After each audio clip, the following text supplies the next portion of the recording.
talked a little bit about the history, how you got to get where you are as far as a bass player, but tell me a little bit how you got to start playing with Cirque and Ka. How'd that happen? Well, Cirque du Soleil, I first learned about, I think it was Verikai or Alegria came to San Francisco Bay Area. They were in Oakland, and if I remember correctly, my friend Celso Alberti, a great drummer in the Bay Area, I was at his house and he had just bought these new Mackie at the time, the Mackie monitors for his studio. So we're listening to stuff, and then he puts on this soundtrack, and it's a Cirque du Soleil soundtrack from one of the shows, and I believe it was Verikai, and I'm listening to it, I'm like, wow, what is this? He goes, oh man, it's Cirque du Soleil, man. I just went to the show, the tents over there, and oh, wow, this is really cool. So that kind of put the bug in my head. And then when we moved to Nashville in '99, it was Christmas time, and Bravo had their big Cirque special like day where they all day long they played all the Cirque shows that they had. So my wife and daughter and I just watched all these Cirque shows all day, and Alegria was the one that really, I mean, Saltimbanco was great, I loved the energy of it, but Alegria to me just got me. And David Pelletier, he was the bass player on that, and now he works on the Stair here in town. I'm so glad I got to meet him, because he was the guy, his fretless playing on that soundtrack. The whole band's one of the whole show is just phenomenal. We've seen it, we know. Yeah, I mean, but that music really just, boom, oh, okay. And his bass playing, David's bass playing really got me. So that was my second thing of like, oh, wow, that's really, really cool. Great music. Really cool. So I kept that in my back of my head. Well, in 2004, I was reading the Nashville Scene, and on page like 48 or something like that, a little blurb on the bottom, it says, Cirque du Soleil is coming to Nashville to audition artists of any kind. If you're interested, email us. So that was in June, and I went, wow. So I brought it home. My wife and I were talking about it. We're big Cirque fans now, so well, that would be interesting just to check out. Wouldn't that be fun just to see what that's about? So I just emailed them, and I sent them my resume, and that's what I've done, and what I've, and they emailed me back, wow, can you send us a recording of some of your work? So I didn't have the ability to record a CD at that time, but my buddy Keith Sewell and his wife Wendy, he's a phenomenal guitar player, plays with the Dixie Chicks. I go over to his house. He gets his Mac out. I get all these CDs that I've recorded on. We pick songs. Okay, this is a good example. This is a good example. So he put like 8 or 10 songs together on a CD. And then his wife, she's a photographer. She's in the backyard taking pictures of me for my headshot. And we're just doing it all right there. So Keith and Wendy were instrumental, you know, and they were great. And so I got this little package together. I sent it all to them again. I mailed it to Montreal. And then they called me and said, would you be interested August 4th to come and audition for it? I said, I'd love to. It'd be great. So I came down. And the thing that was great about it was, well, one of the things was a friend of mine, Chris Walters, phenomenal piano player, played with Alabama for many years. He was actually doing these singer auditions. So he was telling me, hey man, I'll tell you what it's about. And I said, man, I don't want to know anything about it.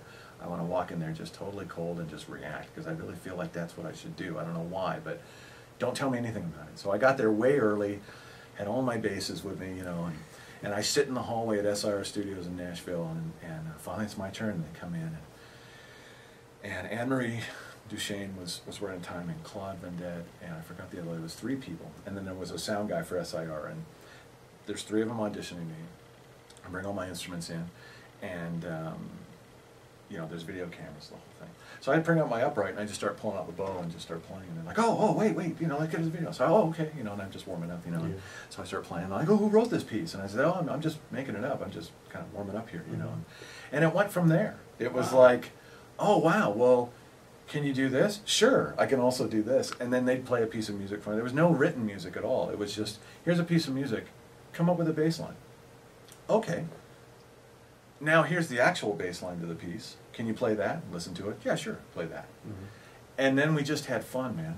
And it was a blast. Like for the first hour of the audition, it was just fun. And I noticed that the Cirque du Soleil employees that, you know, Claude and Emery, they had a great time. They enjoyed it. And I thought, man, these people enjoy who they work for. They enjoy their work.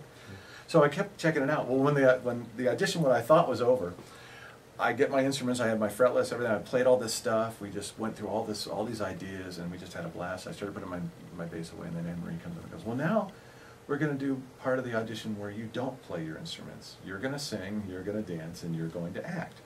And we know you're not a singer, we know you're not a dancer, we know you're not an actor, but we just want to see how you handle this. And I knew right then that if I say no, then it's done. We're done. Yeah. Because they want to see if I will meet them where they're coming from. You know, they want to see, okay, will you meet us in our world? Sure. And I went, wow, okay, yeah, let's do it. She said, so, okay, we're going to put on a piece of music and you're just going to dance. Now there's video cameras on, you know. And when you're done dancing, just hold a pose and we'll stop the music. So this North African music came on, like drum heavy music. And I remember, I didn't know what to think, so my wife and I went to see Salif Keita in Berkeley. And I thought, well, what did the background singers do when they weren't singing? And then I just jumped up in the air and just started moving all over the place. And all three of them went like that. They're like, what is he doing? And I just went crazy, man. I was moving around. I don't remember what I did until I was out of breath, you know. And then I held a pose. I was like thinking, please stop the music. So they stopped the music. They all started clapping and laughing. It was great. And then they had me walk across stage a couple times and then stop the microphone, look in the camera and say who you are, what you do, and why you went to work for Cirque du Soleil. I'm completely out of breath at this point, you know. So I'm trying to, you know, think what I can say and everything. And then they say, well, sing something. Okay, so I was listening to Yvonne Lins in the car on the way there, so I just tapped to Partito Alto Groove and sang a melody. I don't even know what I did. I just improvised a melody and sang, and they were like, wow, great, you know, and then we did a couple other things, and then the last thing they asked me to do, they put the camera right on my face, and I said, okay, we want you to describe a word we say with only your facial expressions. Are you ready? And I was like, okay. And whatever word came out, Paris, lemons, broccoli, you know. And I had to look in the camera, which was right here, and just react to the word. So it was really fun, but kind of scary, but fun, you know. And oh, trash can. Okay, what about a trash can? You know, so they're boom, boom, boom, words, and they're all laughing, and they're really getting into it. And I'm kind of just going with it. And then finally they say, well, show us Derek Jones. So I just look at the camera. I don't even know, I just look. And they say, okay, show us the opposite of Derek Jones. So I turn around and show them the back of my head because I have no more ideas. And that was it. They fell out. They thought it was the funniest thing. And they said, look, you're our first call bass player for anything that opens up. I had to sign some forms saying I'd be really wanting to work for them and all Sure. stuff. But it could be 2 weeks or 2 years from now. There's no show open right now. So, you know, I said, oh, well, great. Maybe 2 years from now we'll call. So that was in August. And then September, Thanksgiving Day, I checked my email and emergency, Cirque du Soleil. I was like, okay. So I open it up and it says, are you available for a show opening tomorrow in Las Vegas? And I was like, I grabbed my wife and my daughter and said, hey, look at this. Yeah, I'm not doing anything tomorrow. Give me a call. And I wrote that. I exactly wrote that. And the phone rang like 5 minutes later. And long story short, you know, I think December, that was August 25th or 24th. And then on December 5th, they told me I got, the composer wanted me to be, you know, Rene Dupuret picked me and wanted me to do it. And I left on December 5th, got here on December 7th, and walked through the doors of this theater and sat in the seat and watched the show. Because they were in soft, they do a soft opening before they do a world premiere. And they were already in soft opening. And I just sat here and went, wow, you gotta be kidding me. You know, wow. And how many shows later now? Oh, goodness, 2,600 something, maybe? That's amazing. More than that. That's more amazing. than that. Maybe 27, 20. I mean, we do 478 shows a year. So, you know. But the great thing about it for me and my family is, you know, I mean, I go home every night. You know, I mean, I tell people for 20 years, from the time I was 16 till 35, I was a freelance musician. I'm going to give the next 20 years to Cirque. I mean, I really appreciate the opportunity. I love coming to work. I mean, I have all the things that I totally told myself years ago I'd never have, like medical benefits and a steady paycheck and all the other stuff. I just said, look, you know, that's not going to happen, so don't even think about it. Just plow ahead, learn as much as you can, and let God do the rest, and just be open to whatever happens, you know. And you know, now it's just been a fantastic experience, you know. I mean, we have 12 languages spoken in the cast, and wow. And we have people, and it's just a wonderful experience to be around people from all over the world. And you know, I come to work every day going, wow, you know, I mean, there's not a day where I don't see something new, or I notice something in backstage, like, what's that piece for? And I ask somebody, and it's some really important piece that no one knows about, but you go, wow. Or the machine shop just machined this new thing, because we, you know, or the carpenters just designed. I mean, you know, there's creativity happening all the time. So when you're around that, you know, and being in Las Vegas, you know, I mean, I'd never been here. Yeah. I've flown through here, and I always knew I was in the Vegas airports because it was the only airport with slot machines, you know, but I'd never actually been here. So when I got here, I really had no idea what to expect. I had some preconceived ideas, like everybody does. But I've really enjoyed, I mean, I'm from California. We're closer to family again. And the community here, the musician community here is really great. The musicians are great. I mean, tomorrow I'm playing for the Las Vegas Jazz Society. I'm doing, with Nathan Tony, this great composer and trombone player, teaches UNLV. I teach sometimes at UNLV.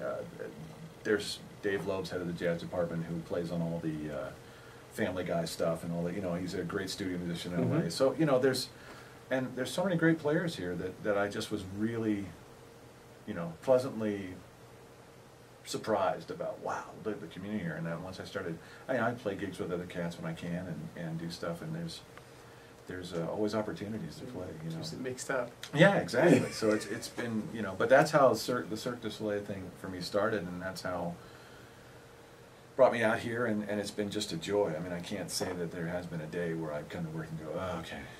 It shows. It doesn't. When I've talked to you, yeah. I mean, we talked about that. Enthusiastic. We had a phone conversation, but we talked about the idea of the idea that you can just press a string down and make a note sound. Mm-hmm.